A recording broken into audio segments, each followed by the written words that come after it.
이 시간 은혜 받을 하나님의 말씀은 구약성경 창세기 8장 15절로 22절 말씀까지입니다. 받들어 봉독을 하겠습니다. 하나님이 노아에게 말씀하여 이르시되 너는 네 아내와 네 아들들과 네 며느리들과 함께 방주에서 나오고 너와 함께한 모든 혈육 있는 생물 곧 새와 가축과 땅에 기는 모든 것을 다 이끌어내라. 이것들이 땅에서 생기고 하고 땅에서 번성하리라 하시니 노아가 그 아들들과 그의 아내와 그 며느리들과 함께 나왔고 땅 위에 동물 본 모든 짐승과 모든 기는 것과 모든 새도 그 종류대로 방주에서 나왔더라. 노아가 여호와께 제단을 쌓고 모든 정결한 짐승과 모든 정결한 새 중에서 제물을 취하여 번제로 제단에 드렸더니 여호와께서 그 향기를 받으시고 그 중심에 이르시되 내가 다시는 사람으로 말미암아 땅을 저주하지 아니하리니 이는 사람의 마음이 계획하는 바가 어려서부터 악함이라. 내가 전에 행한 것 같이 모든 생물을 다시 멸하지 아니하리니 땅이 있을 동안에는 심음과 거둠과 추위와 더위와 여름과 겨울과 낮과 밤이 쉬지 아니하리라. 아멘. 말씀 22절까지 받들어 봉독을 했습니다. 네, 오늘 주어진 본문 말씀 가지고 노아의 신앙을 본받자 이런 제목의 말씀으로 같이 은혜를 나누려고 합니다. 우리는 일상생활 속에서 나는 누구누구를 나의 멘토로 삼아가고 있다, 삼고 살아가고 있다라고 하는 말들을 하기도 합니다. 멘토라고 하는 말의 사전적 의미는요, 경험과 지식을 바탕으로 다른 사람을 지도하고 조언해주는 사람, 이런 의미로 되어 있습니다. 멘토라고 하는 말의 유래를 살펴보면요, 그리스의 아타카 왕국이 있었는데 그 왕국의 당시 왕이었던 오디세우스가 우리가 잘 아는 그 트로이 전쟁에 이제 전쟁을 하러 떠나면서 그의 친구에게 자신의 아들을 보살펴 달라고 부탁을 했습니다. 내가 전쟁터에 나가서 돌아올 때까지 내 아들을 맡아서 잘 지도해 주게라고 부탁을 했어요. 근데 그 친구의 이름이 바로 멘토였던 것입니다. 자, 이 오디세우스의 왕의 친구인 멘토는요, 왕의 부탁대로 그 왕자의 선생님 역할, 친구 역할, 상담자 역할, 부모 역할을 아주 잘 수행해서 아주 훌륭한 청년으로 자라도록 그렇게 인도했습니다. 그 후에 이 멘토라고 하는 말이 하나의 고유명사가 돼서 이제는 지혜와 신뢰로 한 사람의 인생을 잘 보살펴주는 지도자를 멘토라고 하는 의미로 사용하고 있습니다. 자, 우리 믿음의 사람들도요, 믿음과 신앙의 멘토가 있어야 합니다. 우리가 닮아가야 할 사람, 또 우리의 믿음과 신앙의 온전한 모습으로 나아가는데 본보기가 될 만한 그런 신앙의 인물들을 멘토로 삼고 살아간다면 우리의 믿음과 신앙이 더 성숙해지고 성장해질 수가 있는 것이죠. 오늘 본문에 우리가 본받고 따라가야 될 한 신앙의 모델 한 사람을 소개해주고 있는데 바로 그 사람이 노아라고 하는 사람입니다. 그러면 노아를 우리가 본받고 살아가야 된다고 하는데 과연 이 노아를 통해서 본받을 점은 무엇일까 하는 것입니다. 노아라고 하는 사람의 이름의 뜻은요, 안식한다 또는 위로한다 하는 이름의 뜻을 담고 있습니다.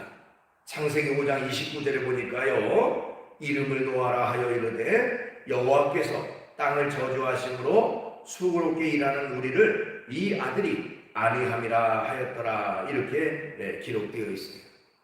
그러니까 노아라고 하는 사람이 태어날 때에 그의 이름을 노아라고 줬는데 하나님이 바로 이 아이의 이름처럼 우리에게 안식을 주고 우리를 안위해 주실 것이다 하는 소망을 담아서 이름을 노아라고 지어 불렀던 것입니다.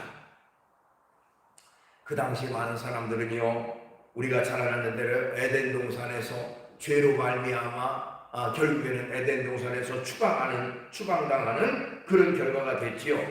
그리고 이 땅에 살아가면서 엄청난 고난과 고통과 수고를 해야만 살아갈 수 있는 그런 존재가 되어졌습니다. 그런 상황 속에서 이 노아가 그의 후손들과 또 그의 모든 사람들이 안위받고 또 안식을 얻을 그런 마음의 쉼을 가져다 줄 사람이라 하는 그런 의미를 담고 있습니다. 어떻게 보면 우리의 모습 속에서도 이 노아의 그런 이름과 같이 위안과 위로를 주는 그런 역할과 그런 사명을 우리는 감당해야 할 것입니다. 어떻게 보면 참으로 세상에 고난과 고통과 어려움을 당하고 있고 참된 안식과 평안이 없는 그런 사람들에게 참된 안식과 평안을 누리게 해주는 그런 삶의 모습이 우리 그리스도인들의 모습이 아닌가 이런 생각을 해봅니다. 자, 노아의 생애는요 크게 세 가지로 구분해서 말할 수가 있습니다. 우선은 홍수 이전 시기입니다. 홍수 이전 시기. 자, 그 시기는 평상시 노아의 신앙생활의 모습을 우리가 엿볼 수가 있어요. 평소에 노아는 어떤 삶을 살았느냐 하는 것입니다. 그 다음에 두 번째 시기는 홍수 시기입니다. 이 시기는 인생의 위기를 만났을 때 엄청난 고난과 고통의 시기에 어떻게 신앙생활을 했는가 하는 것을 우리가 찾아볼 수가 있고요. 그리고 나서 이제는 세 번째 시기는 홍수 이후의 시기입니다. 즉 이 시기는 어떻게 보면 큰 은혜를 경험하고 체험하고 엄청난 기쁨과 감격 속에 살아가는 사람들의 그 신앙생활의 모습은 어떠해야 될 것인가 하는 이 노아의 삶의 모습을 통해서 우리의 신앙의 모습이 어떠해야 될 것인가 하는 것을 우리가 같이 한번 살펴보도록 하겠습니다. 우선 첫 번째로 이 노아는요 언제나 주님과 동행하는 삶을 살았습니다 하는 것입니다. 이건 바로 홍수 심판 이전의 노아의 일상적인 삶의 모습인데요. 홍수 심판 이전의 노아의 삶의 모습이 어떠했는지 성경 구절에 잘 요약해 놓은 곳이 있습니다. 바로 창세기 6장 9절 중간쯤 보면 노아는 의인이요 당대의 완전한 자라 이렇게 되어 있습니다. 노아는 의인이요 당대의 완전한 자라. 자, 이 말씀의 뜻은 무엇입니까? 바로 그 말씀의 의미를 우리가 정확하게 이해하기 위해서는 그 당시의 상황이 어떠했는지를 먼저 알아야 됩니다. 그 당시 상황에 대해서 창세기 6장 1절부터 7절까지 잘 말하고 있는데 그 중에 5절과 6절을 보면 여호와께서 사람의 죄악이 세상에 가득함과 그의 마음으로 생각하는 모든 계획이 항상 악할 뿐임을 보시고 땅 위에 사람 지으셨음을 한탄하사 마음에 근심하시고 이렇게 기록되어 있습니다.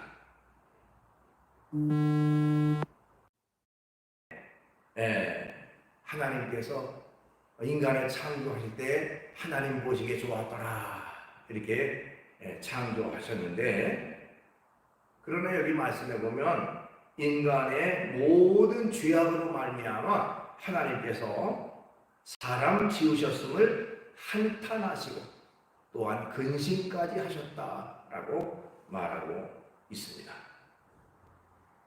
자, 이런 상황 속에서 노아는요 바로 의인이요 또한 완전한 사람이라고 이렇게 기록하고 있는 것입니다. 그러니까 모든 사람들이 다 죄악 가운데 빠져서 하나님을 떠나 살아가고 있는데 노아는 홀로 의인으로서 완전한 사람으로서의 모습을 가지고 살아갔다 하는 것입니다. 자, 그러면 의인이라고 하는 말의 의미가 무엇인지를 한번 살펴보면요, 히브리어로 이 의롭다라고 하는 말의 단어는 차디크라고 하는 단어를 쓰는데요, 이 말은 법을 준수하는 이라고 하는 뜻을 담고 있습니다. 그러니까 노아가 의인이라는 말은 하나님의 법도 하나님의 말씀을 철저히 지키고 살아가는 사람이었다 하는 의미를 담고 있습니다. 그 당시에 모든 사람이 하나님의 말씀을 떠나서 하나님의 법을 떠나서 자기들이 원하는 대로 살아가는 그 시대에 노아만큼은 하나님의 법을 따르려고 최선을 다해서 노력하고 애쓰고 살아간 사람이었다라고 하는 것을 성경을 통해서 알 수가 있습니다. 그 다음에 당대의 완전한 사람이다 이렇게 말했어요. 완전한 사람이라고 하는 그 의미는 타밈이라고 하는 단어를 사용합니다. 이 완전하다고 하는 말은 그 말은 하나님 앞에서 순결한 상태를 유지한다 그런 말이에요. 하나님 앞에 온전한 상태를 유지한다. 그러니까 노아가 완전한 사람이라는 말은 하나님 앞에 온전한 모습으로 살아가는 사람이었다라고 하는 것입니다. 당시에 모든 사람들이 우상을 숭배하고 죄악을 행하고 살아가는 시대에 노아만큼은 철저히 하나님을 섬기고 결코 우상 가운데 빠지는 그런 일이 없이 하나님만 섬기고 살아갔던 그런 사람이 바로 노아였다고 하는 것입니다. 그러면서 창세기를 기록했던 이 모세는요, 9절 말씀에서 이런 노아는 의인이요 당대의 완전한 자라라고 하는 말을 한마디로 요약했는데 그것이 바로 하나님과 동행한 것이라 이렇게 말했어요. 창세기 6장 9절 다시 한번 보면 이것이 노아의 조건이라 노아는 의인이요 당대의 완전한 자라 그는 하나님과 동행하였으며 이렇게 기록하고 있는 것입니다. 그러니까 철저히 하나님과 동행하는 하나님과 함께하는 그 삶을 살았던 사람이 바로 노아였다고 말할 수가 있습니다. 우리가 하나님 앞에 기도한다고 할 때에 어떻게 기도해야 될까 하는 말들을 많이 하는데요, 기도하는 자세를 말할 때에 자주 인용되는 인물이 한 사람이 있습니다. 바로 미국의 그 아브라함 링컨 대통령입니다. 자, 링컨이 재임 대통령으로 있을 때에 남북 전쟁이 있었지요. 근데 그때 한 번은 참모가 다급히 보고를 하러 들어왔습니다. 대통령님, 지금 우리 군대가 패하고 있는 상황입니다. 상황이 아주 어렵습니다. 하나님께 우리 군대와 함께 해달라고 기도해야 되겠습니다. 라고 얘기를 했습니다. 그때 링컨은 그 사람에게 이렇게 대답했다고 해요. 하나님께서 우리 군대와 함께 해달라고 기도할 것이 아니라 우리 군대가 하나님을 따르도록 기도해야 합니다. 하는 유명한 말을 했다고 합니다. 우리가 일반적으로 하나님 도와주십시오, 하나님 나와 함께 해주십시오 라고 하는 기도를 많이 해요. 그러나 근본적인 기도는 철저히 우리가 하나님의 뜻을 따르고 하나님이 기뻐하는 삶을 살아가겠다고 하는 그 기도가 우선돼야 하는 것이죠. 다급한 상황 속에서도 철저히 하나님을 따르는 뜻을 따르려는 태도, 또 아무리 위급한 상황 속에서도 하나님 보시기 아름다운 모습을 지켜가라고 하는 태도, 이런 태도가 어떻게 보면 하나님 앞에서의 의인의 모습이고 하나님 앞에 온전한 사람의 모습인 것입니다. 노아의 신앙의 모습은 그는 평소에도 늘 하나님과 동행하는 그런 삶을 살았습니다. 언제 어느 때 어떤 상황 속에서든지 철저히 하나님을 앞세우고 하나님의 뜻을 따르고 하나님을 중심으로 살았던 그런 사람이 바로 노아였다고 하는 것입니다. 그 다음에 노아는요, 온전한 믿음의 삶을 살았습니다 하는 것입니다. 홍수 심판 때의 노아의 모습에서 바로 위기 상황 때의 신앙생활의 모습을 우리가 엿볼 수가 있습니다. 히브리서 11장 7절을 보면요, 믿음으로 노아는 아직 보이지 않는 일에 경고하심을 받아 경외함으로 방주를 준비하여 그 집을 구원하였으니 이로 말미암아 세상을 정죄하고 믿음을 따르는 의의 상속자가 되었느니라, 이렇게 기록하고 있습니다. 자, 하나님께서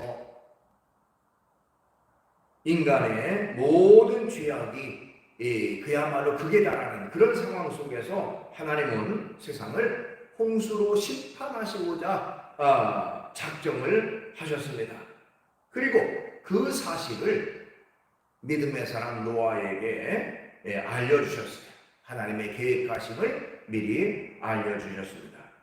자, 그러나 노아 입장에서 보면요, 이런 하나님의 계획에 동참해서 홍수 심판을 피할 수 있었던 그 일이 결코 단순한 일이 아니고 쉬운 일이 결코 아니었다는 것입니다.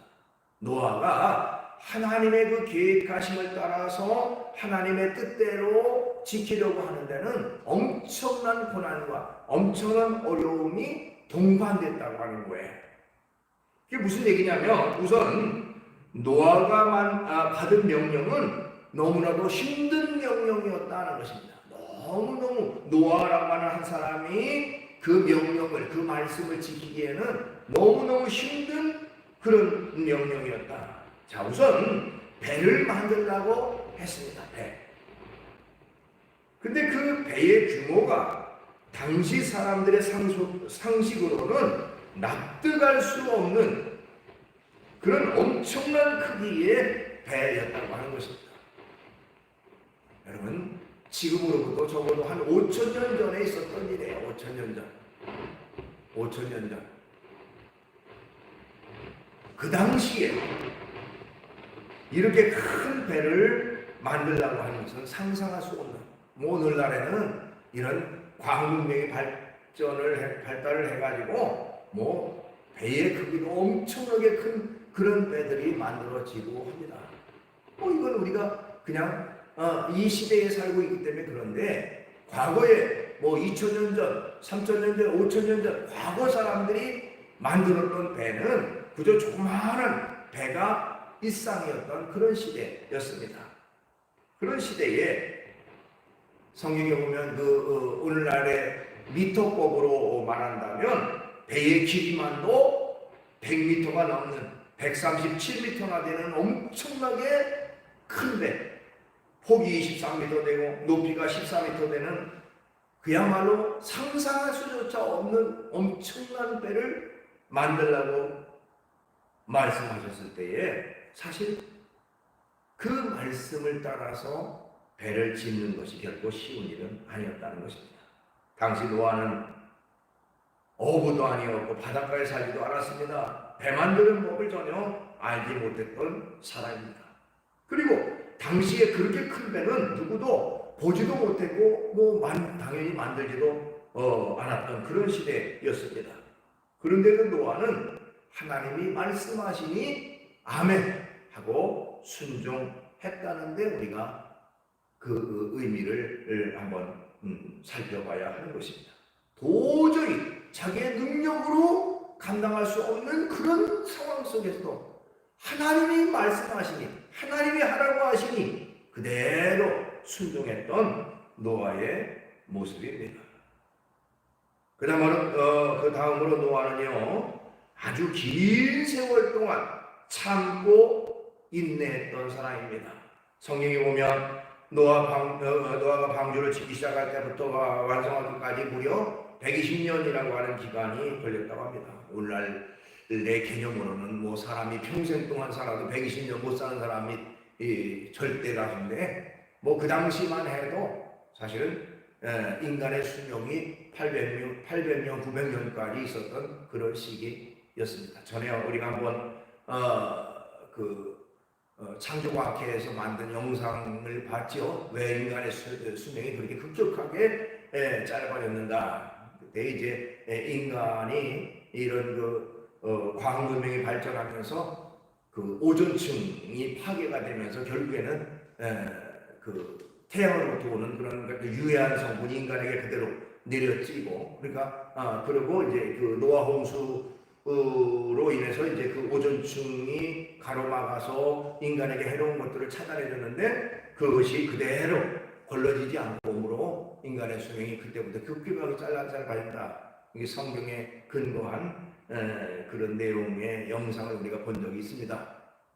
뭐 기회가 된다면 한번 그 영상을 다시 한번 이제 보았으면 좋겠는데, 어쨌든 그 당시로서는 뭐 800년, 900년 살았던 그런 시대에 이 노아가 120년이나 그 방주를 짓는 데에 매달렸다고 하는 것입니다.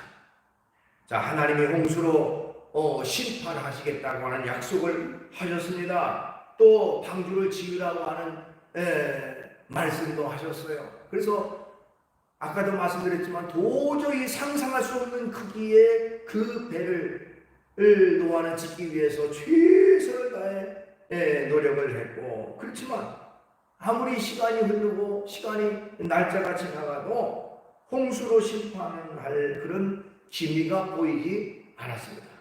그럼에도 불구하고 노아는 하나님이 약속하셨으니, 하나님이 말씀하셨으니 참고 견디면서 인내로서 나아갔다고 하는 것입니다. 어떻게 보면 하나님이 약속하신 것을 그대로 믿고 따르는 이 노아의 모습을 우리가 발견할 수가 있습니다. 그러면서 노아는 철저하게 하나님의 말씀을 실천에 옮겼다고 하는 것입니다. 창세기 6장 22절에 보니까 노아가 그와 같이 하여 하나님이 자기에게 명령하신 대로 다 준행하였더라, 이렇게 기록되어 있어요. 자기에게 명령하신 대로 다 준행하였더라. 자기에게 명령하신 일, 배 만드는 일, 엄청난 배, 상상할 수조차 없는 그런 것을 만드는 일, 엄청나게 많은 노력과 거기에는 자재가 수많이 있는 자재들이 또 돈이, 경제력이 들어가야 되는데도 노아는 철저하게 그 말씀을 준행했고 그 말씀을 따랐다고 하는 것입니다. 그것이 어떻게 보면 우리가 노아에게 본받을 그런 모습인 것이죠. 인간으로 도저히 상상할 수 없는 일, 불가능하다고 생각하는 일, 어렵고 힘든 일, 그렇지만 주께서 말씀하시니 믿음으로 그것을 받고 그대로 실천하고 순종하고 살아가는 그 모습이 있어야 된다는 것입니다.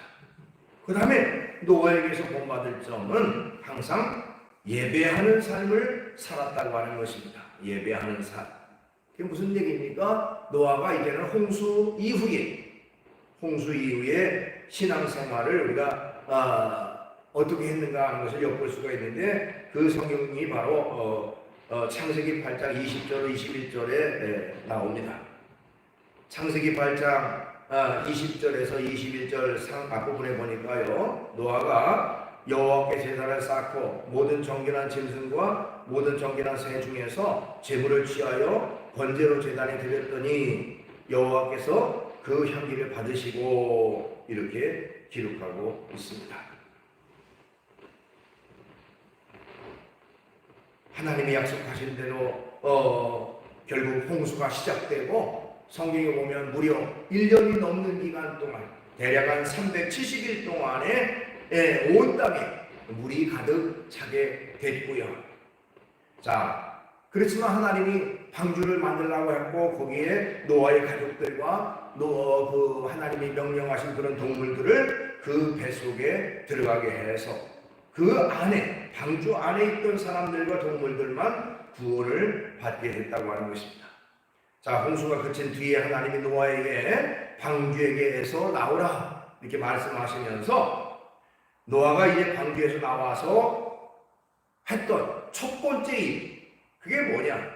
바로 하나님 앞에 제단을 쌓고 하나님께 예배를 드렸다고 하는 것입니다. 과거 시대에 제사를 지냈다라고 하는 것은 오늘날 예배를 말합니다. 예배. 노아는 그 노아 방주에서 나와서 가장 먼저 한 일은 하나님 앞에 예배하는 일을 했다고 하는 것입니다. 노아는 이제 노아가 하나님 앞에 단을 쌓고 제사를 지냈다고 했는데 어떤 의미의 제사였을까요? 우선은 감사의 제사였습니다. 홍수심판에서 구원받아 살아가는 그 구원의 기쁨과 구원의 감격해서 감사하는 마음으로 하나님 앞에 제사, 즉 예배를 드렸다고 하는 것이죠. 사람이요, 어렵고 힘들 때에 하나님 도와주십시오 하고 부르짖어 기도하고 하나님께 나아가는 것은 어떤 면에서는 좀 당연한 것일 수도 있습니다. 그러나 하나님의 그 기도를 들으시고 우리가 그 절박한 상황, 어려운 상황 속에서 벗어나서 편안한 가운데 있을 때에 절박한 마음으로 하나님을 섬기고 의지하고 하나님께 감사하는 것은 쉬운 일이 아닙니다. 되게 많은 사람들이 절박할 때는 하나님 도와달라고 하고 그렇게 하면 하나님 뜻대로 살겠다고 다짐하지만 정작 그 일이 일어나고 나서 해결되고 나서는 언제 그랬냐는 식으로 하나님을 떠나고 멀리하는 그런 경향의 사람들이 많이 있습니다. 사도 바울은 이런 사람들을 이렇게 표현했습니다. 로마서 1장 21절에 보니까요, 하나님을 알되 하나님을 영화롭게도 아니하며 감사하지도 아니하고 오히려 그 생각이 허망하여지며 미련한 마음이 어두워졌다 그랬습니다. 자, 인간의 생각이 허망해지고 인간의 마음이 어두워져서 결국에는 하나님 앞에 감사하지도 않고 하나님을 멀리하는 그런 결과를 가지고 살아갔다는 것이다. 그러나 노아는 감사를 잃지 않았습니다. 그런 상황 속에서 하나님 앞에 감사의 제사를 지내고 또한 노아의 제사의 의미는 헌신의 제사였습니다. 하나님 앞에 단을 쌓고 제물을 하나님 앞에 드렸다고 하는 것은 헌신을 다짐하는 제사였던 것입니다. 철저히 하나님의 뜻을 따라 살겠습니다. 하나님 말씀대로 살겠습니다. 라고 하는 헌신의 다짐인 것이죠.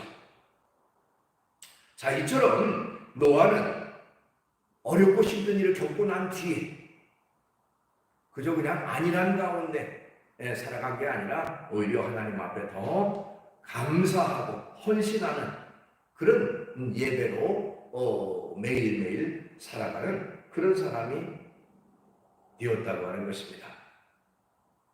하나님 앞에 예배하는 일, 그거는 당연한 일입니다. 믿음의 성도들이 또 우리에게 그런 그 절박한 마음을 가지고 예배하는 것이 중요합니다.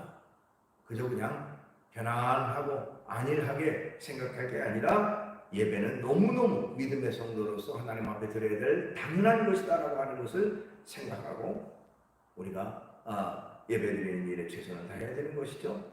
자, 말씀을 정리합니다. 노아는 언제나 주님과 동행하는 삶을 살았고요.